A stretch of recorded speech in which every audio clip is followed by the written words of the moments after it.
नमस्कार दोस्तों, स्वागत है आप सभी का। मैं इस वीडियो में हम बात करेंगे विकलांगता का इतिहास यानी कि हिस्टोरिकल पर्सपेक्टिव ऑफ डिसेबिलिटी 15वीं सदी से आज तक। तो इस वीडियो में आप जानेंगे कि विकलांगता को समाज ने अलग अलग समय में कैसे देखा, कैसे पहले विकलांग व्यक्तियों को उपेक्षित किया जाता था और आज समावेशी शिक्षा और समान अधिकारों की ओर दुनिया कैसे आगे बढ़ रही है। इस वीडियो में विशेष रूप से KVS PRT special educator tyre 2 exam की तैयारी कर रहे विद्यार्थियों के लिए बहुत ही ज़्यादा महत्वपूर्ण है। तो क्योंकि इससे जुड़े प्रश्न जो है आपके एग्जाम में अक्सर पूछे जाते हैं, तो वीडियो को ध्यान से अंत तक ज़रूर देखें। अगर आपको हमारा कंटेंट पसंद आए तो वीडियो को लाइक करें, अपने दोस्तों के साथ शेयर करें और चैनल को सब्सक्राइब करना ना भूलें। साथ ही बेल आइकन दबाएं ताकि आपको आने वाली सभी वीडियो की नोटिफिकेशन मिल सके। तो चलिए शुरू करते हैं आज का हमारा टॉपिक, जो है विकलांगता का इतिहास यानी कि हिस्टोरिकल पर्सपेक्टिव ऑफ डिसेबिलिटी। ठीक है, अब यहाँ पर जो नेक्स्ट स्लाइड आपके सामने आ गई है, इसमें सबसे पहले तो हम ये जानेंगे कि विकलांगता क्या है, यानी कि व्हाट इज डिसेबिलिटी। डिसेबिलिटी क्या है? तो अगर हम यहाँ पर डिसेबिलिटी की बात करें तो ये एक अम्ब्रेला टर्म है जिसके तीन मुख्य भाग होते हैं। मतलब विकलांगता क्या है? एक अम्ब्रेला टर्म है, यानी ये एक व्यापक शब्द है जिसके अंतर्गत कई प्रकार की समस्याएं शामिल होती हैं। तो विकलांगता के तीन मुख्य भाग होते हैं। पहला जो है वो है इम्पेयरमेंट, दूसरा जो है एक्टिविटी लिमिटेशन और तीसरा जो है पार्टिसिपेशन रिस्ट्रिक्शन। ठीक है, तो पहले हम बात करते हैं शारीरिक दोष या हानि की, यानी कि इम्पेयरमेंट की। तो जो इम्पेयरमेंट है इसका अर्थ होता है शरीर की बनावट या कार्य में समस्या, यानी कि शरीर की संरचना या कार्य में कोई कमी या दोष, जैसे देखने में, सुनने में, शारीरिक अंगों का ठीक से काम ना करना, इस प्रकार की समस्या आती हैं तो उसको क्या बोलते हैं? इम्पेयरमेंट बोलते हैं। दूसरा जो है कार्य में सीमितता। अगर कार्य में सीमितता का मतलब देखें तो किसी कार्य को करने में कठिनाई। ठीक है, मतलब एक्टिविटी लिमिटेशन का मतलब क्या है कि किसी कार्य को करने में कठिनाई, जैसे चलने में कठिनाई, लिखने में परेशानी, बोलने या पढ़ने में समस्या। तीसरा जो है आपका भागीदारी में बाधा। भागीदारी में बाधा यानी कि पार्टिसिपेशन रिस्ट्रिक्शन। इसका अर्थ है जीवन की परिस्थितियों में शामिल होने में समस्या। मतलब जीवन की समस्या या जीवन की सामान्य गतिविधियों और समाज में भाग लेने में समस्या होना, जैसे स्कूल जाना, नौकरी करना या सामाजिक गतिविधियों में भाग लेना। तो ये चीजें क्यों होती हैं? क्योंकि इसमें शारीरिक दोष होता है। ठीक है, यानी कि इम्पेयरमेंट होती है, और जब इम्पेयरमेंट होती है तो क्या होता है? कार्य जो होती है वो सीमित हो जाता है, यानी एक्टिविटी लिमिटेशन हो जाती है, जिसकी वजह से भागीदारी में बाधा उत्पन्न होती है। तो विकलांगता केवल व्यक्ति की समस्या नहीं है, बल्कि ये क्या है? व्यक्ति के शरीर और समाज के बीच की एक जटिल अंतःक्रिया है। यानी कई बार समाज की जो बाधाएं हैं वो व्यक्ति को विकलांग बना देती हैं। तो अगर इस वीडियो का कॉन्सेप्ट आपको समझ में आ रहा है तो वीडियो को लाइक ज़रूर करें और अपने दोस्तों के साथ शेयर करें। ठीक है, तो हम कह सकते हैं ये व्यक्ति के शरीर और समाज के बीच की एक जटिल अंतःक्रिया। यहाँ तक क्लियर हो गया? नेक्स्ट आगे बढ़ते हैं हम, नेक्स्ट स्लाइड देखते हैं। तो नेक्स्ट स्लाइड जो है, विकलांगता कब हो सकती है? तो विकलांगता जो है वो किसी भी उम्र या किसी भी व्यक्ति को हो सकती है। ठीक है, लेकिन विकास के समय के आधार पर इसे तीन चरणों में बांटा गया। तीन चरण कौन से हैं? पहला है प्रीनेटल, दूसरा है पेरीनेटल और तीसरा है पोस्टनेटल। तो सबसे पहले हम प्रीनेटल की बात करें तो प्रीनेटल यानी कि प्रसव पूर्व। ठीक है, प्रसव पूर्व जो होता है इसका अर्थ क्या है? इसका अर्थ है गर्भाधान से जन्म तक का समय। मतलब जब से बेबी कंसीव होता है उससे लेके जब तक बेबी का बर्थ नहीं हो जाता तब तक का जो टाइम होता है वो माना जाता है प्रीनेटल। तो इस दौरान विकलांगता के कारण हो सकते हैं जैसे माँ की बीमारी, पोषण की कमी, दवाइयों का गलत सेवन या अनुवांशिक कारण। दूसरा जो है वर्षोकालीन यानी कि पेरीनेटल। तो ये जो इसका जो कार्यकाल है वो जन्म की प्रक्रिया के दौरान, यानी कि इसका जो अर्थ है जन्म की प्रक्रिया के दौरान, जैसे जन्म के समय ऑक्सीजन की कमी या समय से पहले जन्म, जब किसी बच्चे का समय से पहले जन्म हो जाता है, प्री मेच्योर बर्थ हो जाता है। ठीक है, 7 महीने पे अगर बच्चे का जन्म हो जाए तो उसमें डेवलपमेंटल डिले होने के चांसेस होते हैं, यानी कि जो विकासात्मक देरी होती है वो उनमें हो जाती है। तो इसमें बहुत सारे प्रॉब्लम्स होती हैं और बहुत सारे कारणों की वजह से होता है, जैसे डिलीवरी में कोई कॉम्प्लिकेशन है या प्रीमेच्योर बर्थ है, ऑक्सीजन की कमी है, या फिर जो औजार जिस औजार से सर्जरी हो रही है वो बच्चे के मतलब कहीं भी बॉडी पार्ट में लग जाए, तो उसकी वजह से उसमें डिसेबिलिटी होने के चांसेस बढ़ जाते हैं। नेक्स्ट है प्रसवोत्तर यानी कि पोस्ट नेटल। तो यहाँ पर अगर हम पोस्ट नेटल की बात करें तो इसका मतलब है जन्म के बाद का समय। ठीक है, तो इस दौरान विकलांगता हो सकती है बीमारियों, दुर्घटनाओं, कुपोषण या संक्रमण के कारण। यहाँ तक क्लियर हो गया? तो अभी हमने तीन चीजें पढ़ी, प्रीनेटल, पेरीनेटल और पोस्ट नेटल। क्लियर है? आगे बढ़ते हैं। अगर क्लियर है तो प्लीज एक लाइक तो मैं डिजर्व करती हूँ, प्लीज लाइक कर दीजिए। फिर आगे बढ़ते हैं और देखते हैं नेक्स्ट स्लाइड। दिव्यांगजन शिक्षा के परिप्रेक्ष्य। ठीक है, यानी कि हिस्टोरिकल पर्सपेक्टिव ऑफ डिसेबिलिटी या perspective of education for person with disability. ठीक है, यहाँ पर है फ्रॉम सेग्रेशन टू इंक्लूजन। यानी कि अगर हम इसके अर्थ की बात करें तो इसका अर्थ है कि समय के साथ समाज और शिक्षा व्यवस्था ने दिव्यांग व्यक्तियों के प्रति अपना जो दृष्टिकोण है वो कैसे बदला है। तो इसमें हम जानेंगे किस प्रकार सेग्रेशन से इंटीग्रेशन या इंक्लूजन का तक का सफर रहा। तो पहले दिव्यांग बच्चों को सामान्य बच्चों से क्या किया जाता था, सेग्रेशन में अलग रखा जाता था, लेकिन आज उन्हें सामान्य शिक्षा प्रणाली में शामिल करने पर जोर दिया जा रहा है। और इसी बदलाव को हम तीन मुख्य चरणों में समझते हैं, जैसे सेग्रेशन है, इंटीग्रेशन है, इंक्लूजन है। तो आज की आधुनिक शिक्षा प्रणाली का जो लक्ष्य है वो क्या है, समावेशी शिक्षा यानी इंक्लूसिव एजुकेशन। इंक्लूसिव एजुकेशन का मतलब होता है जहां हर बच्चा, चाहे वो दिव्यांग हो या सामान्य हो, एक साथ समान अवसरों के साथ शिक्षा प्राप्त करते हैं।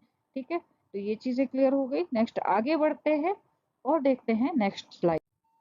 तो अब हम बात करते हैं वर्तमान स्थिति यानी कि करंट सिनेरियो की।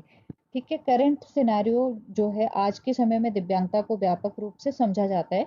भारत में जो आरपीडब्ल्यूडी एक्ट है 2016 के अनुसार, उसमें 21 प्रकार की दिव्यांगता को मान्यता दी गई थी।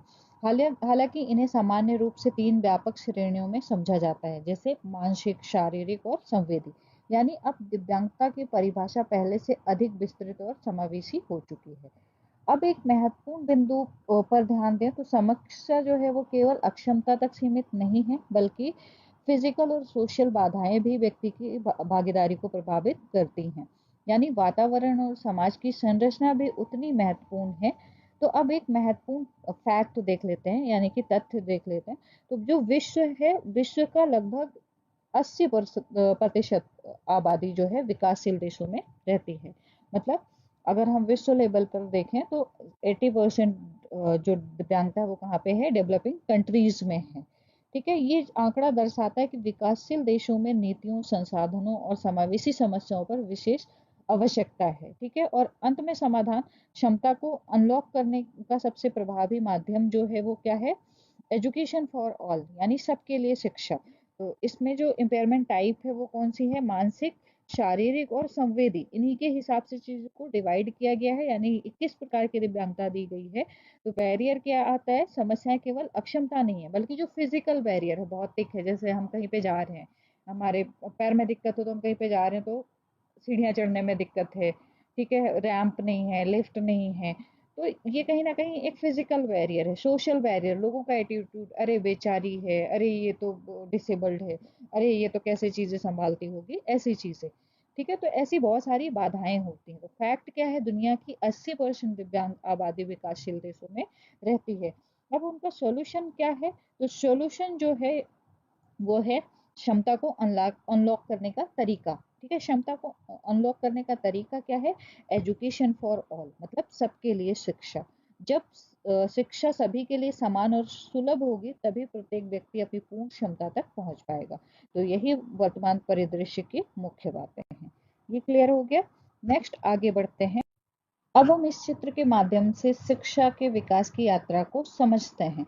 ठीक है, यानी आप एक सीढ़ी नुमा संरचना देख रहे हैं, ये संरचना आपको दिख रही है। ठीक है, सीढ़ी नुमा संरचना।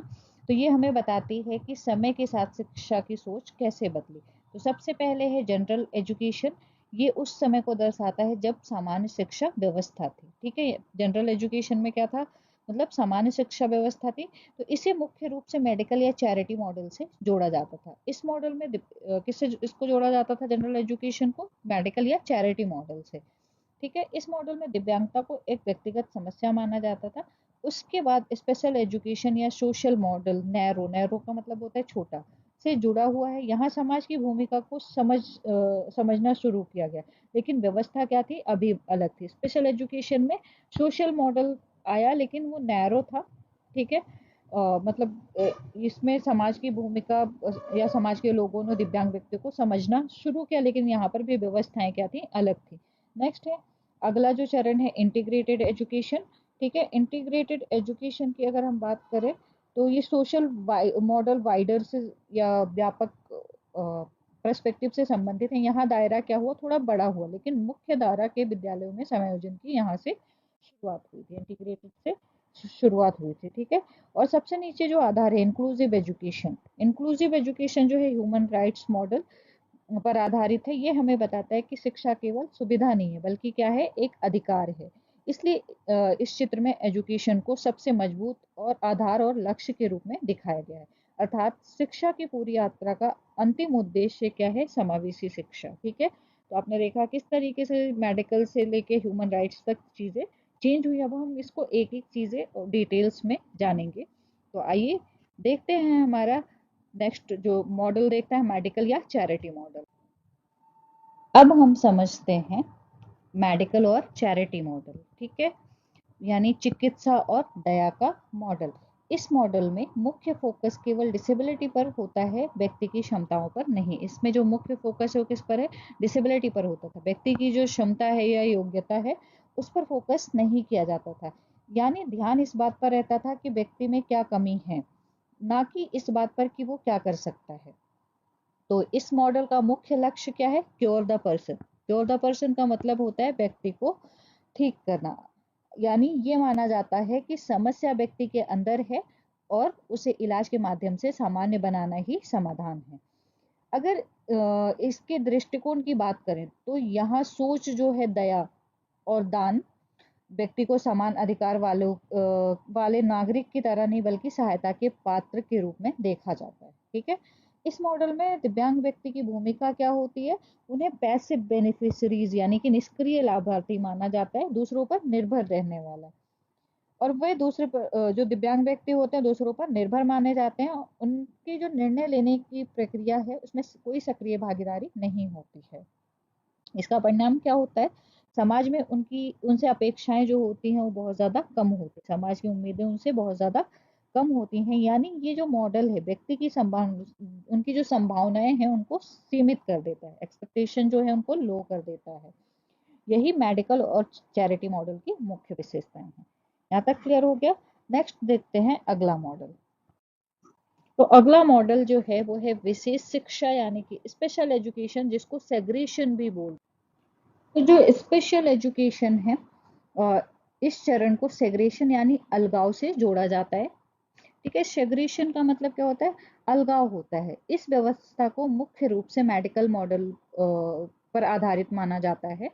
यहाँ एक कॉन्सेप्ट सामने आता है कि दिव्यांग बच्चों को अलग और कमतर माना जाता था। ठीक है, यहाँ पर क्या कॉन्सेप्ट आया कि दिव्यांग बच्चे जो हैं उनको क्या माना जाता था, अलग और कमतर माना जाता था। ठीक है, ये मेडिकल मॉडल पर आधारित है। यानी ये सोच थी लोगों की कि मुख्य धारा के बच्चों के साथ इनको नहीं पढ़ा सकते, इसलिए उन्हें मुख्य समाज से अलग कर दिया जाता था। जैसे कि इस चित्र में दिखाया गया है, मेन स्कूल अलग है, ठीक है, और स्पेशल स्कूल जो है वो अलग है। बच्चों को आइसोलेट इसमें क्या किया जाता था, आइसोलेट किया जाता था, अर्थात मुख्य धारा से अलग रखा जाता था। और शिक्षा जो दी जाती थी वो सेग्रेशन सेटिंग में दी जाती थी, यानी विशिष्ट संस्थानों या विशेष विद्यालयों में इनको एजुकेशन दी जाती थी। इस प्रकार विशेष शिक्षा का जो प्रारंभिक रूप है वो अलगाव की अवधारणा पर आधारित था। ठीक है, तो ये चीजें समझ में आ गई। ठीक है, विशेष शिक्षा में जो विशेष शिक्षा जो है वो किस पर आधारित है, सेग्रेशन पर आधारित है, मेडिकल मॉडल पर आधारित है। ठीक है, इसमें जो दिव्यांग व्यक्ति हैं उनको कमतर और अलग माना जाता था। इसमें इनको समाज की मुख्य धारा से अलग कर दिया जाता था, और जो एजुकेशन दी जाती थी वो सेग्रेशन सेटिंग यानी कि विशिष्ट संस्थानों में दी जाती थी। यहाँ तक क्लियर हो गया। तो नेक्स्ट आगे बढ़ते हैं और देखते हैं नेक्स्ट द सोशल मॉडल, यानी कि सामाजिक मॉडल। अब इसका जो टाइम पीरियड था वो क्या था, 1970 से 80 के बीच। ठीक है, तो यहाँ पर जो हम बात करने वाले हैं वो सोशल मॉडल की बात करने वाले हैं, जो 1970 से 80 के दशक के प्रमुख मतलब 1970 से 80 के दशक में प्रमुख रूप से सामने आया था। ठीक है, इस मॉडल में एक बहुत बड़ा बदलाव आया। यहाँ शिफ्ट हुआ, समस्या व्यक्ति में नहीं बल्कि वातावरण में है। यहाँ पर क्या माना गया कि जो समस्या है वो किस में है, व्यक्ति में नहीं है बल्कि कहाँ पर है, इन्वायरमेंट में है। यानी अगर सीढ़ियां बनी हैं और रैंप नहीं है तो समस्या व्हील चेयर पर बैठे व्यक्ति में नहीं बल्कि उस इन्वायरमेंट में है।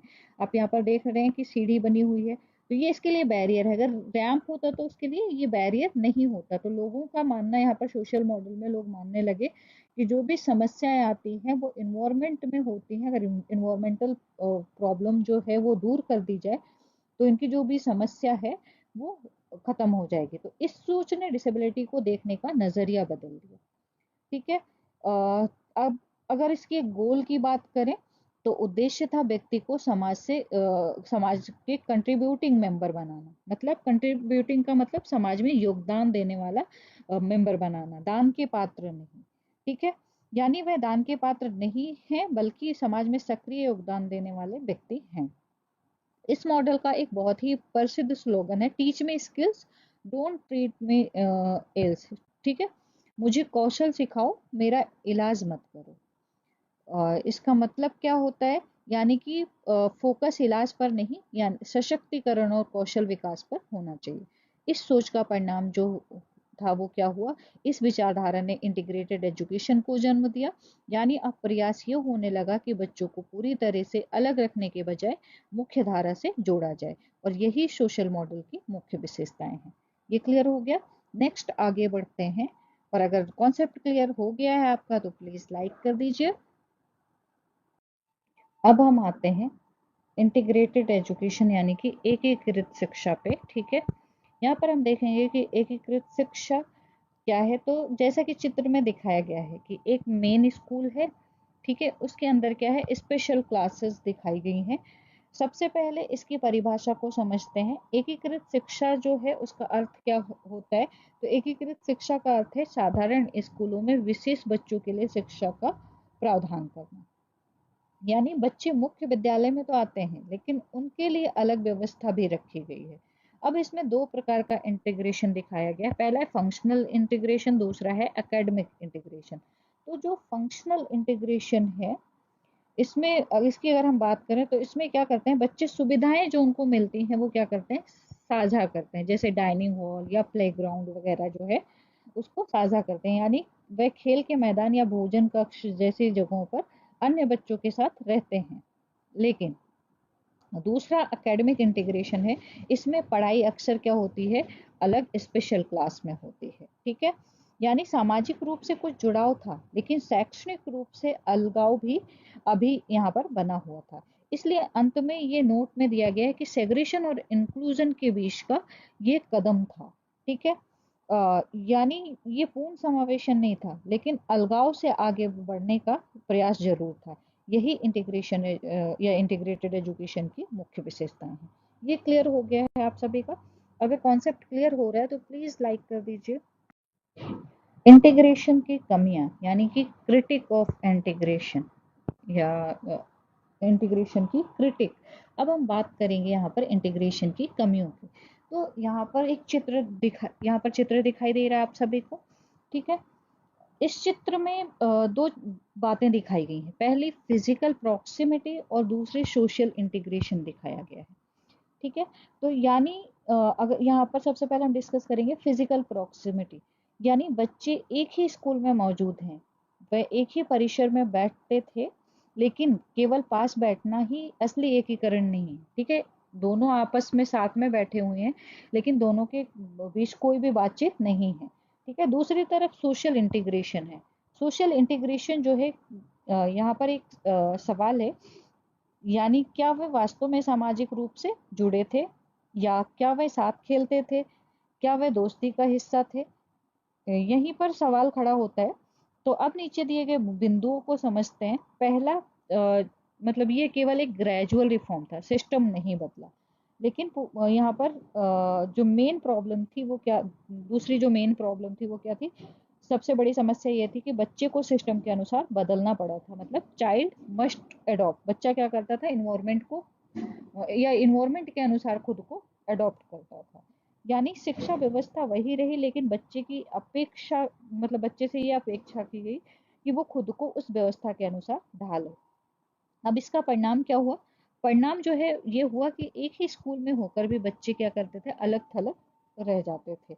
यानी वह फिजिकली मौजूद थे लेकिन इमोशनली और सोशली क्या थे, अलग थे। इसी वजह से आगे चलकर इंक्लूसिव एजुकेशन की आवश्यकता हुई। और जब इंटीग्रेशन पर्याप्त नहीं था तब आया इंक्लूजन। ठीक है, ये क्लियर हो गया, इंटीग्रेशन की क्रिटिक्स क्लियर हो गए।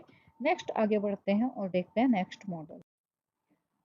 तो अब हम आते हैं तीसरे मॉडल पर, यानी कि ह्यूमन राइट्स मॉडल पे।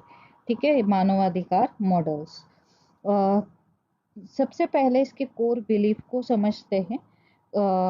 इस मॉडल के अनुसार दिव्यांगों के अधिकार ही क्या है, मानवाधिकार हैं। यानी दिव्यांग व्यक्तियों को किसी विशेष कृपा की आवश्यकता नहीं है, उन्हें वही अधिकार मिलने चाहिए जो हर मानव को मिलते हैं। ठीक है, जैसे सबके राइट्स हैं वैसे दिव्यांग व्यक्तियों के भी राइट्स हैं। अब इसकी फिलॉसफी क्या है, तो इस मॉडल की इसकी जो फिलॉसफी है, इस मॉडल की सोच क्या है, समाज को बदलना होगा। यहाँ पर क्या आ गया कि समाज को बदलना होगा, व्यक्ति को नहीं। यानी अगर कोई बच्चा सीखने में अलग है तो शिक्षा व्यवस्था को फ्लेक्सिबल बनाना चाहिए, ना कि बच्चे को खुद को बदलने के लिए मजबूर किया जाना चाहिए। अब तीसरा महत्वपूर्ण बिंदु है राइट टू एक्सेस।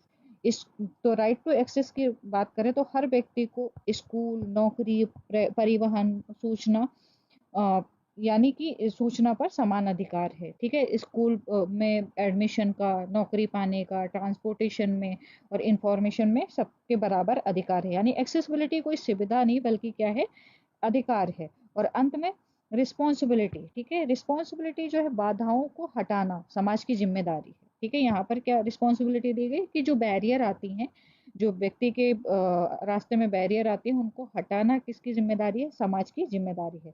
चाहे वह शारीरिक बाधाएं हों, सामाजिक हों और मानसिक बाधाएं हों, उन्हें हटाना व्यवस्था का कर्तव्य है।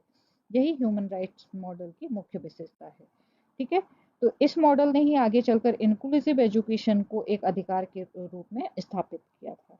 ये क्लियर हो गया। नेक्स्ट आगे बढ़ते हैं। तो अब हम आते हैं समावेशी शिक्षा पर।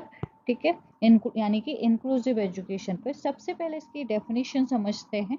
तो जो डेफिनेशन है वो है स्कूल सिस्टम में रेडिकल चेंज, यानी बड़ा बदलाव। रेडिकल चेंज का मतलब क्या होता है, बड़ा बदलाव। ठीक है, यानी सिर्फ थोड़ा सुधार नहीं बल्कि पूरी व्यवस्था में परिवर्तन की आवश्यकता। अब इसका जो स्कोप है वो क्या है, तो ये केवल दिव्यांग बच्चों तक सीमित नहीं है बल्कि सीखने वालों की जरूरतों को पूरा करना है। मतलब जितने लर्नर हैं, ऑल लर्नर किसी भी प्रकार के, ठीक है, चाहे वो किसी कास्ट के हों, किसी अलग एजुकेशनल बैकग्राउंड के हों, डिसेबल्ड हों, नॉर्मल हों, ठीक है, किसी भी टाइप्स ऑफ डिसेबिलिटी से बिलोंग करते हों, सबके लिए सीखना, मतलब यहाँ पर सीखने की ज़रूरतों को पूरा करने की बात की गई। यानी हर बच्चा महत्वपूर्ण है, चाहे उसकी क्षमता, पृष्ठभूमि या सीखने की गति कुछ भी हो। अब तीसरी बिंदु जो है वो है फ्लैक्सिबिलिटी। तो कैरिकुलम और इन्वायरमेंट दोनों कैसे होने चाहिए, फ्लैक्सिबल होने चाहिए। जो कैरिकुलम है, इन्वायरमेंट है, वो कैसा होना चाहिए, फ्लैक्सिबल। यानी पाठ्यक्रम ऐसा हो जो अलग अलग सीखने की शैलियों को स्वीकार करे, और कक्षा का वातावरण ऐसा हो जहां हर बच्चा सहज महसूस करे। और अंत में जो बच्चे पहले, स्टेटस क्या है इसका, जो बच्चे पहले एक्सक्लूडेड थे वह क्लासरूम के केंद्र में उनको रखा गया है। यानी समावेशी शिक्षा का मूल विचार क्या है, बच्चे को सिस्टम में फिट मत करो, सिस्टम को बच्चों के अनुसार ढालो। और यही इंक्लूसिव एजुकेशन की विशेषताएं हैं। ये क्लियर हो गया। नेक्स्ट आगे बढ़ते हैं और देखते हैं नेक्स्ट। तो अब हम बात करते हैं समावेशी शिक्षा से जुड़े वैधानिक मील के पत्थरों की, यानी कि माइलस्टोन की, लीगल फ्रेमवर्क की। तो सबसे पहले जो है वो है 1990 में, यानी 1990 में। ठीक है, जोमेटिन वर्ल्ड कॉन्फ्रेंस जो हुआ था, यहीं से क्या शुरुआत हुआ था, एजुकेशन फॉर ऑल, यानी शिक्षा हर व्यक्ति तक पहुंचे। ये वैश्विक लक्ष्य बनाया गया था। इसके बाद 1993 में यूएन स्टैंडर्ड रूल्स आया और इसमें इक्वलाइजेशन ऑफ अपॉर्चुनिटी की बात की गई, यानी अवसरों की समानता यहाँ पर सुनिश्चित करने की बात करी गई। अब अगला महत्वपूर्ण कदम जो है 1994 में सलामांका स्टेटमेंट में डाला गया। तो ये बहुत ही महत्वपूर्ण है क्योंकि इसमें इंक्लूजन को आधिकारिक रूप से एजेंडा में इसमें शामिल किया गया, यानी शिक्षा प्रणाली को समावेशी बनाने पर वैश्विक सहमति बनाई। और वर्तमान में यूएनसीआरपीडी का फुल फॉर्म क्या है? United nation convention on the rights of person with disability. ये समावेशी शिक्षा को समर्थन देने वाला एक महत्वपूर्ण और अंतर्राष्ट्रीय समझौता है। अब समावेशी शिक्षा केवल एक विचार नहीं बल्कि एक कानूनी और मानव अधिकार आधारित प्रतिबद्धता है। यही इस लीगल फ्रेमवर्क की मुख्य बातें हैं। तो इस तरह से मेडिकल मॉडल से शुरू हुई यात्रा आज इंक्लूसिव एजुकेशन को एक कानूनी अधिकार बना चुकी है। तो अब पूरी यात्रा को एक बार फिर समझते हैं। सबसे पहले क्या था? सेग्रेशन था। ठीक है, सबसे पहले क्या था? सेग्रेशन था। इसमें दिव्यांग बच्चों को अलग रखा जाता था। ये एक्सक्लूजन और चैरिटी पर आधारित था, यानी उन्हें दया का पात्र माना जाता था, अधिकार का नहीं। उसके बाद क्या हुआ? इंटीग्रेशन आया। ठीक है, इंटीग्रेशन में इसमें बच्चों की जगह जो है इसमें क्या किया गया? शेयरिंग स्पेस, यानी कि जो स्पेस थी, जगह को साझा किया गया। यहाँ सोशल, ये किससे जुड़ा था? सोशल मॉडल से जुड़ा हुआ था, यानी वे एक ही स्कूल में थे लेकिन पूरी तरह बराबरी अभी भी नहीं थी। और अंत में आया इंक्लूजन, और ये केवल एक जगह साझा करना नहीं बल्कि अधिकार साझा करने की बात यहाँ पर की गई थी, यानी कि ह्यूमन राइट्स की बात की गई थी। ये जो इंक्लूसिव एजुकेशन है ह्यूमन राइट मॉडल पर आधारित है, यानी हर बच्चा समान अधिकारों के साथ शिक्षा का हकदार है। और इसी का सार नीचे लिखा हुआ है कि शिक्षा क्या है? एक प्रिविलेज नहीं है, एक राइट है। इसका मतलब है, यानी शिक्षा किसी पर किया गया उपकार नहीं है बल्कि हर बच्चे का मौलिक अधिकार है। ये पूरी यात्रा का एक सार है। और आई होप ये चीजें आपको समझ में आ गई होंगी, सेग्रेशन, इंटीग्रेशन और इंक्लूजन। तो नेक्स्ट आगे बढ़ते हैं और देखते हैं कुछ हिस्ट्री और भी है जो दिव्यांगता के बारे में है। मैंने डिटेल में सारी चीजें इसलिए डाली ताकि आप एग्जाम में उसको अच्छे से लिख पाओ। ठीक है, 15वीं सदी और अंधविश्वास का दौर। ठीक है, तो अब हम चलते हैं इतिहास की ओर। 15वीं सदी, इस समय समाज और चर्च का नजरिया बिल्कुल अलग था। विकलांगता को भगवान के खिलाफ माना जाता था, यानी ये माना जाता था कि दिव्यांगता किसी पाप या दैवी दंड का परिणाम है। इसे एक अलौकिक घटना समझा जाता था। वैज्ञानिक दृष्टिकोण बिल्कुल नहीं माना जाता था। लोग ये सोचते थे कि ये कोई जादू, श्राप या दैवी शक्ति का प्रभाव है। और उस समय दिव्यांग लोग अक्सर मनोरंजन का साधन या मनोरंजन का साधन या जेस्टर बना दिया जाता था, यानी उन्हें सम्मानजनक जीवन नहीं जीने दिया जाता था। इस प्रकार 15वीं सदी में दिव्यांगता को समझने का जो दृष्टिकोण था वो अंधविश्वास और अज्ञानता पर आधारित था। लेकिन समय के साथ सोच बदली और अंधविश्वास से विज्ञान की ओर की यात्रा शुरू हुई। अब हम 17वीं सदी की ओर बढ़ते हैं। 17वीं सदी, कानून और समाज। इस समय कानून और समाज दोनों का दृष्टिकोण दिव्यांग व्यक्तियों के प्रति बहुत अलग था। सबसे पहले एलिजाबेथ पुअर लॉ आया।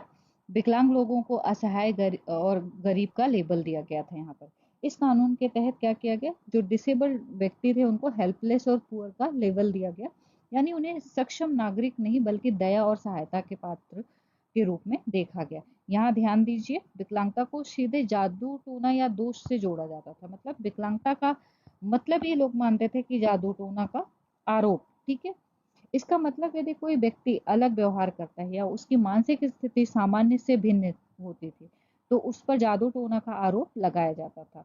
अब दूसरा उदाहरण जो है सलेम विच ट्रायल्स का है।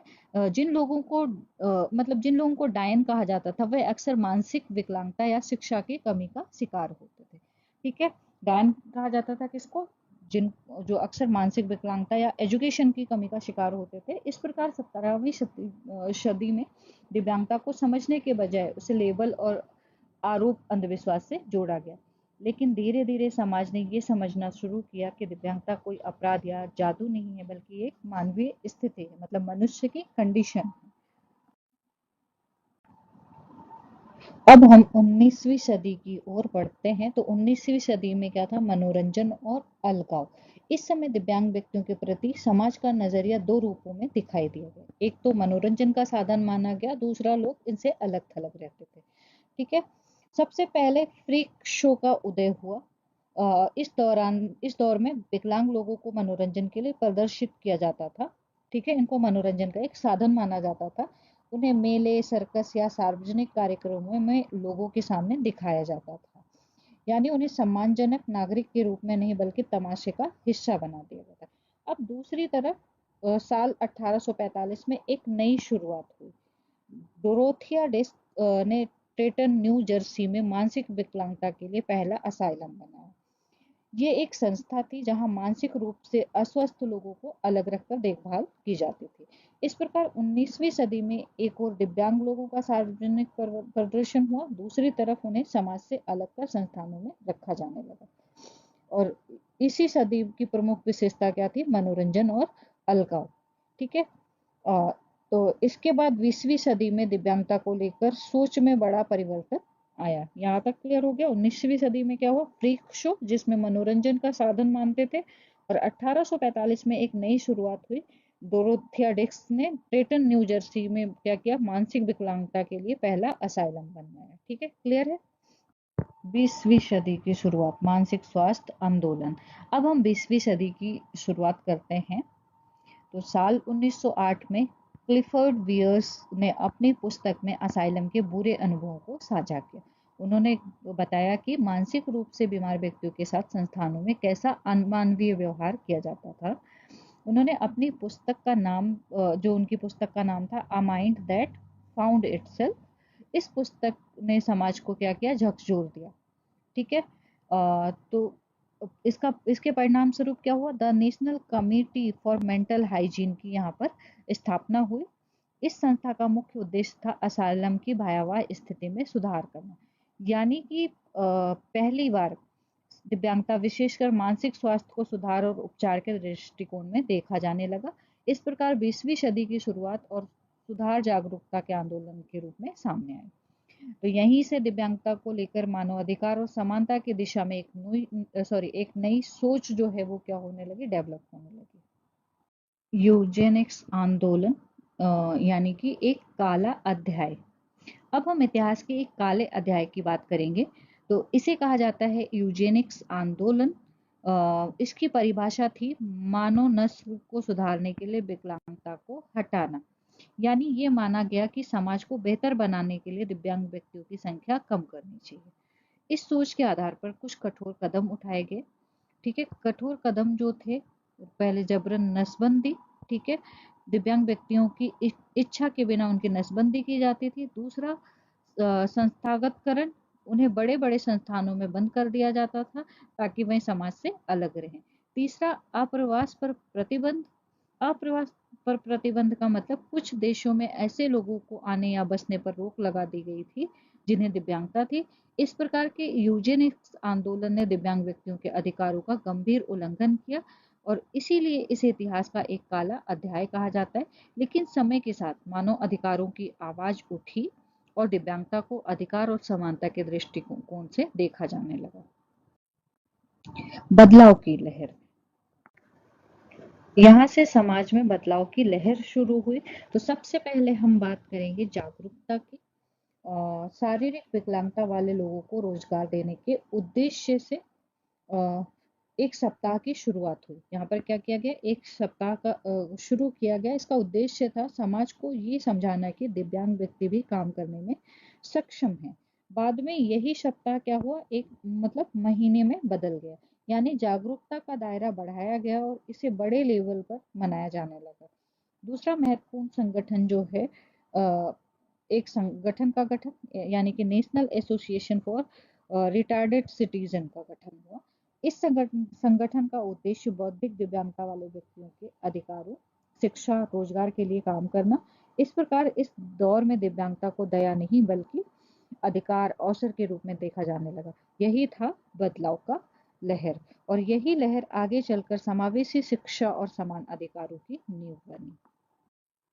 अब हम 1970 के दशक की बात करते हैं, जहां पर विसंस्थागतकरण देखने को मिला। मतलब यहाँ पर इस समय एक बड़ा बदलाव देखने को मिला, जिसको विसंस्थागतकरण कहते हैं। तो सबसे पहले राष्ट्रपति कैनेडी ने पहल की। इन्होंने क्या किया, उन्होंने संस्थानों में रहने वाले लोगों की संख्या कम करने पर जोर दिया। मतलब जो संस्थान में लोग रहते थे उनकी संख्या को कम कर दिया। यानी लक्ष्य था लोगों को बड़े संस्थानों में बंद रखने के बजाय उन्हें समाज में वापस लाने की बात की गई। अब यहाँ एक महत्वपूर्ण अवधारणा आती है, नॉर्मलाइजेशन। ठीक है, यहाँ पर कौन सी अवधारणा है? नॉर्मलाइजेशन। नॉर्मलाइजेशन का अर्थ है बड़ी संस्थाओं को बंद करना और लोगों को सामान्य सामाजिक जीवन जीने का अवसर देना।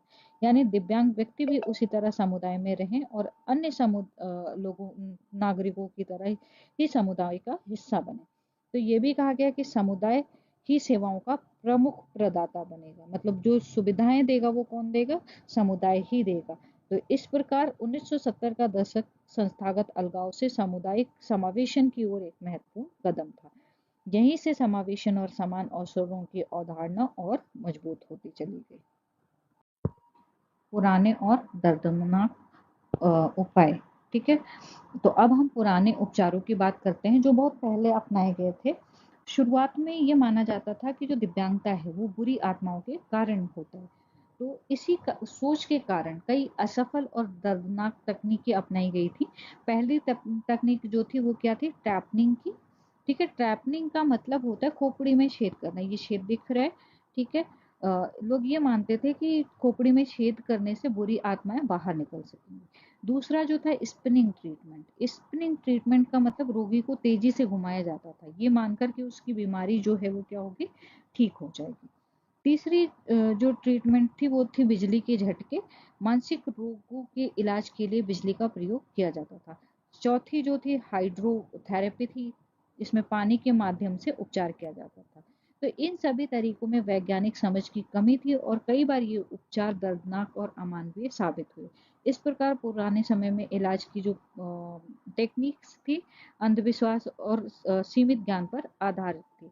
लेकिन आधुनिक युग की अगर हम बात करें तो वैज्ञानिक शोध, मानव अधिकार के कारण जो उपचार की टेक्निक्स हैं उसमें काफी बदलाव आ गया है। ठीक है, अब हम चिकित्सा में प्रगति यानी कि चिकित्सा के क्षेत्र में हुई प्रगति के बारे में बात करेंगे।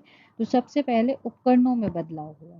ठीक है, पहले मरीजों को जंजीरों से बांधा जाता था, लेकिन बाद में जंजीरों की जगह किसने ले ली? स्ट्रेट जैकेट ने ले ली। ठीक है, यानी धीरे धीरे अमानवीय तरीके जो थे उसमें बदलाव आने लगा। दूसरा महत्वपूर्ण कदम क्या था? व्हीलचेयर का पंजीकरण। व्हीलचेयर के विकास और उपयोग ने शारीरिक दिव्यांग व्यक्तियों को स्वतंत्र रूप से चलने फिरने में सहायता दी और ये आत्मनिर्भरता की दिशा में एक बहुत ही ज्यादा महत्वपूर्ण कदम था। तीसरा जो वर्गीकरण है, अब बीमारियों को समझने और पहचानने के लिए वैज्ञानिक आधार पर वर्गीकरण किया जाने लगा। उदाहरण के रूप में जैसे सेरेब्रल पैल्सी, डाउन सिंड्रोम, इन स्थितियों को अलग अलग पहचान कर उनके अनुसार उपचार और सहायता दी जाने लगी। इस प्रकार चिकित्सा प्रगति ने दिव्यांगता को अंधविश्वास से निकालकर वैज्ञानिक समझ की ओर बढ़ाया और यही वैज्ञानिक दृष्टिकोण आगे चलकर विशेष शिक्षा और पुनर्वास सेवाओं की नींव बना। रोकथाम और सुरक्षा। ठीक है, मध्य 1900 के दशक में ऑटिज्म का वैज्ञानिक रूप से वर्गीकरण किया गया। यानी अब इसे एक अलग स्थिति के रूप में पहचाना जाने लगा। ठीक है, इसी अवधि में पोलियो की वैक्सीनेशन की भी क्या हुई? खोज हुई। ये खोज अत्यंत महत्वपूर्ण थी क्योंकि इसमें लाखों बच्चों को शारीरिक विकलांगता से बचाया जा सका। उसके बाद क्या हुआ? न्यूबॉर्न स्क्रीनिंग की शुरुआत हुई। इस प्रक्रिया में जन्म के तुरंत बाद शिशुओं की जांच की जाती है ताकि किसी भी संभावित विकलांगता या स्वास्थ्य समस्या को शुरुआती चरण में पहचाना जा सके। साथ ही सावधानियों पर भी क्या किया गया? जोर दिया गया। गर्भवती माताओं के लिए उचित नवजात शिशुओं और गर्भवती माताओं और नवजात शिशुओं के लिए उचित पोषण का मतलब प्रावधान किया गया। मतलब इसको अत्यंत आवश्यक माना गया। इस प्रकार आधुनिक समय में अगर हम बात करें, ध्यान केवल उपचार पर नहीं बल्कि रोकथाम, प्रारंभिक पहचान पर भी दिया जाने लगा और यही सोच आगे चलकर समावेशी समाज और अधिकार आधारित दृष्टिकोण की ओर ले गई लोगों को। नेक्स्ट है अधिकार और कानून। सबसे पहले 1973 में रिहैबिलिटेशन एक्ट जो आया ठीक है। योग्य विकलांग लोगों के साथ रोजगार में भेदभाव नहीं। इस अधिनियम के अनुसार जो योग्य विकलांग व्यक्ति हैं उनके साथ रोजगार में किसी प्रकार का भेदभाव नहीं किया जाएगा। इस ये जो कानून है इसकी दिशा में एक महत्वपूर्ण कदम था जिसमें समान अवसर की नींव रखी। दूसरा जो था 1973 में फेडरल एड हाईवे एक्ट आया। इस कानून के तहत व्हीलचेयर उपयोगकर्ताओं के लिए सड़कों पर और फुटपाथों पर कर्ब कट बनाने के लिए फंड उपलब्ध कराए गए। ये सड़क दिख रही है, इस पे एक कट है जिसमें व्हीलचेयर वाले बच्चे जो है वो आसानी से एक्सेस कर पाते हैं। तो इसे सार्वजनिक स्थानों को अधिक सुलभ बनाया गया। तीसरा और अत्यंत महत्वपूर्ण जो अधिनियम है 1990 का अमेरिकन विद डिसेबिलिटी एक्ट, मतलब एडीए एक्ट है। ठीक है। एडीए एक्ट जो है, इस अधिनियम ने दिव्यांग व्यक्तियों को समान अधिकार और समान अवसर प्रदान किए। इस ये जो कानून है शिक्षा, रोजगार, सार्वजनिक परिवहन और अन्य सेवाओं में भेदभाव को रोकने के लिए बनाया गया। इस प्रकार कानूनों के माध्यम से दिव्यांगता को दया नहीं बल्कि अधिकार और सम्मान के रूप में स्वीकार किया जाने लगा। और यही अधिकार आधारित दृष्टिकोण आज समावेशी समाज की नींव मानी जाती है। शिक्षा का विकास। अतीत में शुरुआत में सभी स्कूल निजी संस्थाएं थी। ठीक है।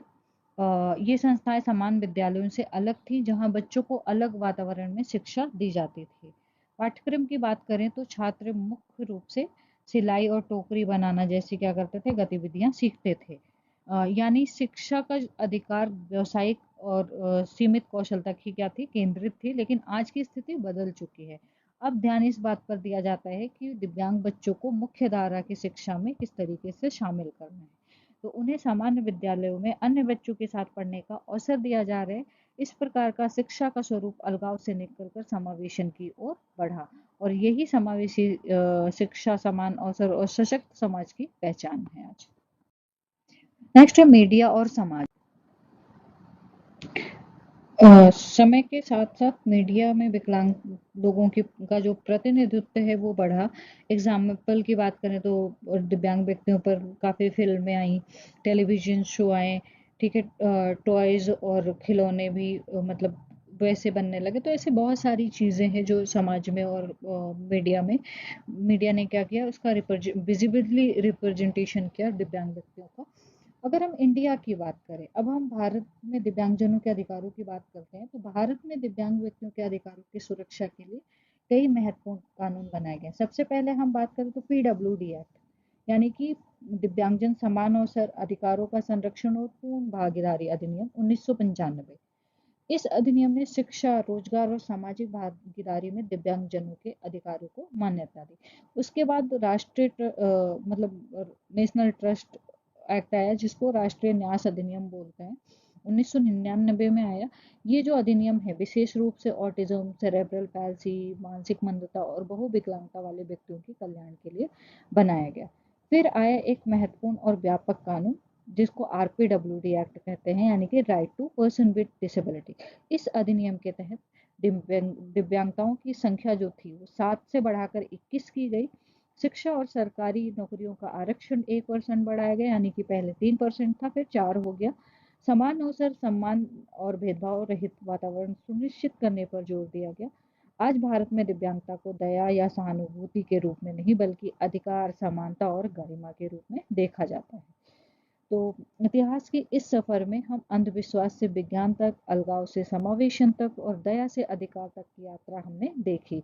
ये यात्रा हमें क्या सिखाती है? समाज जब तक मतलब तब प्रगतिशील बनता है जब वो हर व्यक्ति सम्मान, अवसर और समान अधिकार देता है। तो आइए हम सब मिलकर एक समावेशी और संवेदनशील समाज के निर्माण में अपना योगदान दें। यहाँ तक क्लियर हो गया? तो अगर आपको ये वीडियो उपयोगी लगा हो तो प्लीज़ इसे लाइक करें, शेयर करें और ऐसे ही शिक्षण और विशेष शिक्षा से या फिर एग्ज़ाम से रिलेटेड वीडियो के लिए चैनल को सब्सक्राइब करें। मिलते हैं नेक्स्ट वीडियो में, तब तक के लिए बाय बाय।